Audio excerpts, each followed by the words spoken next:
வணக்கம் my dear friends, welcome.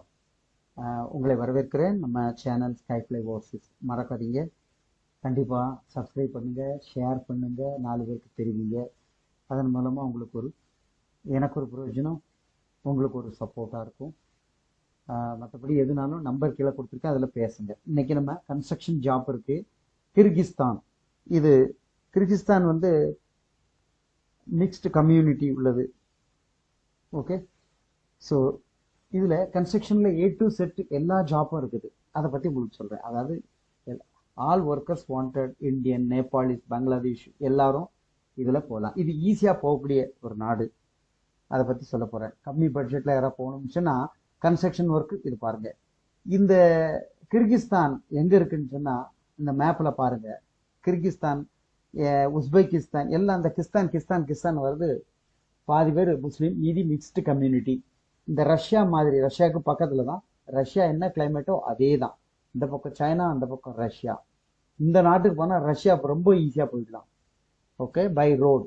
அந்த மாதிரி நிறைய பேர் போகிறாங்க. ஓகே, ஸோ நம்ம எங்கே போகிறோம்னு சொன்னால் இந்த கிர்கிஸ்தான்ங்கிற நாட்டுக்கு போகிறோம். ஓகே, கிர்கிஸ்தான் நாட்டுக்கு நம்ம டைரெக்டாக அந்த நாட்டுக்கு விசா எடுத்து போகல. பக்கத்து நாட்டு உஸ்பெகிஸ்தானுக்கு ஈசால இறங்கி அங்கிருந்து ஆன் அரைவல் விசால அங்கே போய் சேர்ந்துருவாங்க. இந்த கன்ஸ்ட்ரக்ஷன் கம்பெனியில் லிஸ்ட் கொடுத்துருப்போம் பாருங்க.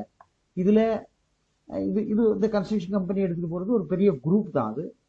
அதாவது இதை கொண்டு விடுற நம்ம அங்கே உள்ள பார்ட்டி அவங்க கொண்டு ஜாப்பில் விட்டு அக்காமடேஷன்லாம் ஏற்பாடு பண்ணி கொடுத்துருவாங்க. அதை பற்றி தான்.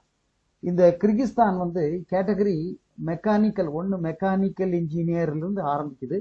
அதில் நம்ம பெரிய பெரிய போஸ்ட்டை விட்டுட்டு கீழே உள்ள அன்ஸ்கில்டு, நம்ம ஃபார் எக்ஸாம்பிள் நம்ம இப்போ light driver, heavy driver, fire alarm, security, டாக்டிமேன், plumber, electrician, mason, shuttering, steel, furniture, spray, wall painter, gypsum, welder, aluminium fabricator, கேம்பில் உள்ள வேலை பார்க்க cooking helper, mechanical helper, general labour, cleaner, அப்படிங்குள்ள வேக்கன்சி மட்டும் அப்ளை பண்ணால் போதும்.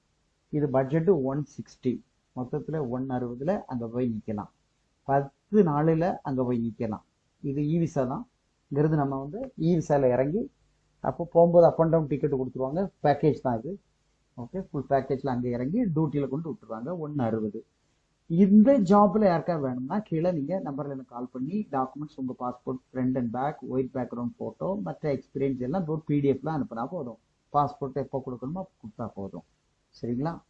சரி, இதை பற்றிய மேற்கொண்டு டீட்டெயில் எப்படின்னா, இது ஒரு பெரிய குரூப் ஆஃப் கம்பெனிஸ் தான். இங்கிருந்து அங்கே அக்காமடேஷன் கொடுத்துட்றாங்க. ஃபுட்டில் நமக்கு அதில் வராது. ஃபுட்டு நாங்கள் கேட்டிருக்கோம். அவங்க என்ன சொல்லுவாங்கன்னு சொன்னால், ஃபுட்டு அவங்கவுங்க வேறு வேறு நாட்டிலேருந்து வருவாங்க, எல்லாருக்கும் ஒரே மாதிரி கொடுக்க முடியாது. அதனால் அவங்க சமைச்சு சாப்பிடுவாங்க. அப்போ சேலரியோட கூட அது அலவுன்ஸ் மாதிரி கிடச்சிடும். இங்கே சேலரி அந்த நாளில் கொடுத்துருக்கோம் பார்த்தீங்களா, அதே தான் டாலர் கணக்கில் வரும். அக்காமடேஷனோட சேர்த்து ஃபுட்டு நம்ம தான் பார்த்துக்கணும். இதை பற்றி தான் நான் சொல்லியிருக்கிறேன். ஓகே, ஏற்கனவே இப்போ நமக்கு இந்த நேபாள் கேண்டிடேட், இந்தியன் கேண்டிடேட்லாம் அங்கே இறங்கி வேலை பார்க்குறாங்க. இந்த விசா பார்த்தீங்கன்னா உஸ்பெகிஸ்தான் இருக்கும். இங்கே இறங்கி அங்கேருந்து பை ரோடு ஆன் ஏர் விசால அங்கே கொண்டு போயிடுவாங்க. அது ஈஸி தான். ஒரு நாடு விட்டு கிராஸ் பண்ணி போகிறது ரொம்ப ஈஸி. பெர்மிஷன் வாங்கிட்டு இந்த விசா காப்பி, பாஸ்போர்ட்டை காப்பிச்சு அங்கே போயிடுவாங்க. அங்கே விசா இந்த ஜாப்பில் பெர்மிட் போட்டு கொடுக்குறாங்க. புரியுங்களா? இது உங்களுக்கு லேட்டஸ்ட்டாக அதில் கிடச்ச